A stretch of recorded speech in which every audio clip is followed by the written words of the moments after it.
Chris. Morning, Rob. Cut to the chase, Joe Allen. How is he? And will he be there tomorrow? He won't be there tomorrow. Not fit. Problem with his hamstring. So that's it's a shame for us. Good for Georgia. Yeah, it was. It's just one of those things, you know. You can't. It's international football, I suppose. There's obstacles you need to try and get around. It's a shame as well with no Aaron, of course. But no, we're there. The game's in front of us. We've got other players to step in and do the job for us, which they will do. But then no, Joe won't be available. Has he gone back and do you have a timeline on just how long the sort of injury, hamstring injury he's got? Yeah, with the problem he's got in that is you could play him or train him and it can go any minute because we've had a scan and he's got a little, you know, something showed up in the scan, so you have to be very careful with it. If he has a good week, he may play for Stoke next weekend, but this one's too soon for him. So, and of course from our perspective, we're not going to have him tomorrow, so we really need him fit for next month. So is from between now and then, what he does is going to be very important. Whether he comes back too soon for Stoke, hopefully he won't. Or if he's ready, you know, I'm sure they won't take a chance with him. He's a valuable player for them. But from our perspective, we're looking at him to be ready for the next one, which is next month. He's going to miss tomorrow, but let's make sure he's looked after properly and he's ready for the next one. As you say, Chris, with Aaron and Joe up there, they are two of your keystone players, aren't they? They are really big influences on your team. How much more difficult does it make the task now you face tomorrow? We may have to try and get what we need in a different way. And that's a challenge. You know, we have to. I think a lot of things were said when we came back from the tournament about us taking it to the next level, and you know, our style of play was, you know, I don't know what people expected of us, whether we were going to turn into Spain or Barcelona in the space of 6 weeks without even being together. You know, when we play Austria and we look very, very strong from set plays.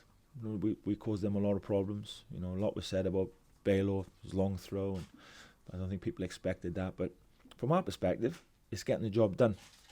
It's concentrating on performing for Wales, and with the attitude of putting out, and by hook or by crook, we always stick to our identity. And our identity is maxing out on the pitch. We didn't play great out in Austria, but I tell you what, we didn't have to stick to the game plan in terms of digging in and making sure we don't make it easy for the opposition. If it's not going to be our night, it's not going to be their night.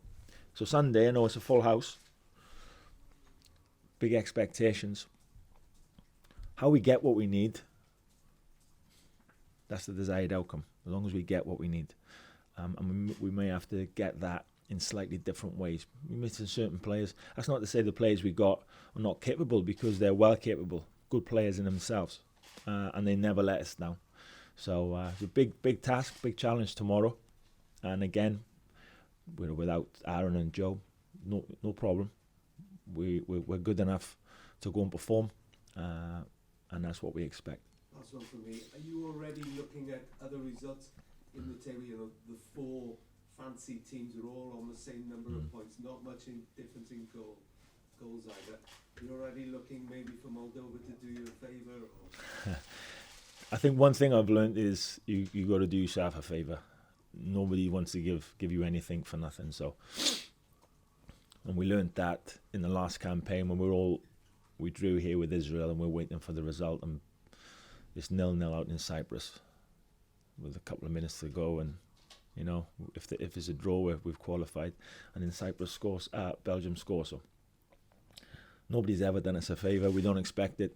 You know, we look after our own business. But of course, you look at results because of the table and the standings. We all know who's playing next, who we're playing, who they're playing, the possibilities, and that's the excitement of it all.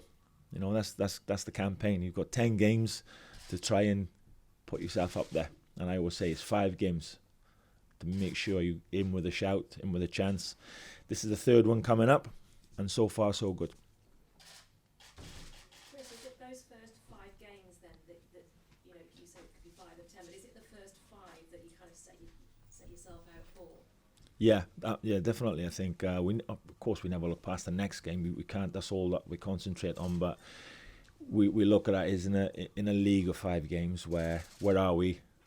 How many points have we got on the board after those 5 games? You know, there's 15 points up for grabs. How many of them can we take? Like in the last campaign, we did the same thing, and then we know how powerful it is to keep all our supporters with us and behind us and excited, home or away. We took 4,000 supporters to Vienna. Fantastic, you know. It's a full house here on Sunday, and that'll keep happening if the team, all of us, if we keep doing what we've been doing, and never strain from the formula. We never got too far ahead of ourselves. We're not now. We know how tough it is every game. I've said before, I think that the nation recognises in this team of players a certain identity that they can associate themselves with, and that's quite powerful. It's not just the semi-final in the tournament. There's a certain mentality about this team, and we have to keep that, you know, and keep working on it and keep trying to better it. So this is our 3rd game. The 4th and 5th game doesn't exist. It's all about this 3rd game. Taking care of business, concentrating on what we need to do to get what we need. And that's all we can do. That's all we can focus on, you know. We've always had an urgency in our preparation and our focus, and that must never ever change, because that's the secret of any success we've had is come from that, and our concentration levels. If it was anything other than that, I promise you, Thursday night we wouldn't have got anything. Because I've been before where we've not played very well and we've lost. We've just folded like a deck of cards, given in. This team don't do that. So, you know, that has to continue.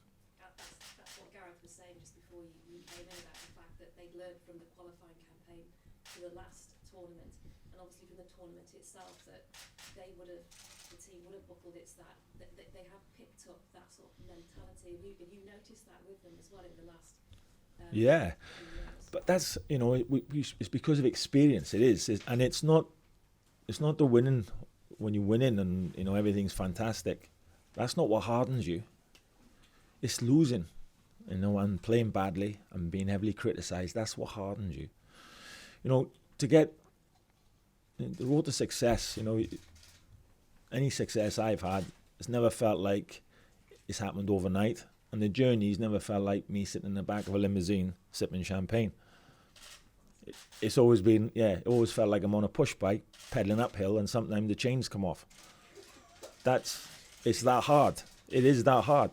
It's so difficult.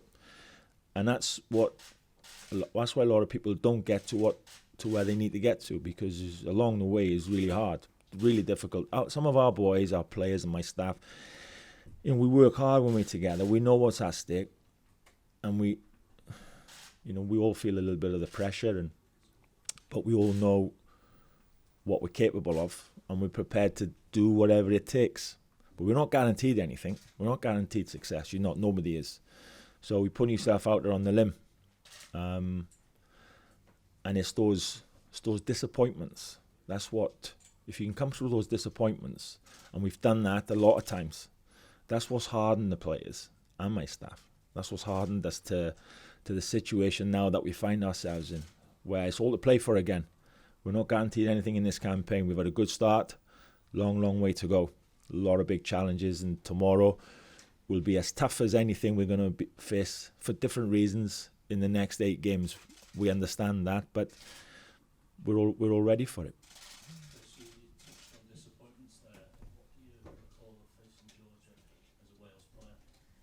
Well, I remember getting absolutely hammered away from home. I think it was 5. I think we were 5-0 down half time. I remember the game at home Vinnie Jones got sent off. I think we lost 1-0. King Clancy scored from a distance. You know, those were dark days. You know, when I say my experience, I don't just mean as a manager. I had some dark days as a player. I had some great days as well. We had some fantastic experiences in an international jersey. I also had some bad ones. All that toughens you up, it hardens you, you know. So, yeah, those would be my memories of Georgia. Was Georgia the lowest point in the Wales shirt then, away? Yeah, yeah, was for me. I wasn't involved in the game away to Holland where we were beaten heavily. I was injured, but Georgia away for me was, yeah, that was a tough one. That was a tough one. And is that something you can impart on your players if anyone does get excited about this game or underestimate the opposition? I don't, you know, I don't know because that wasn't their problem at the time. It was my problem, you know, my generation. I do tell them what I think we did wrong and what we missed out on and what they need to do to be better than us, because it's not just about ability. So yeah, I do sometimes touch on that, but we're really lucky with a bunch of players we got, you know. I think the whole attitude of the squad and the group is first class, fantastic. And we haven't had it all sunshine and rainbows. We've had some, you know, we lost a semi-final at the end of the day, which doesn't come any tougher than that. But their attitude afterwards is absolutely first class, brilliant, and you know that has to continue.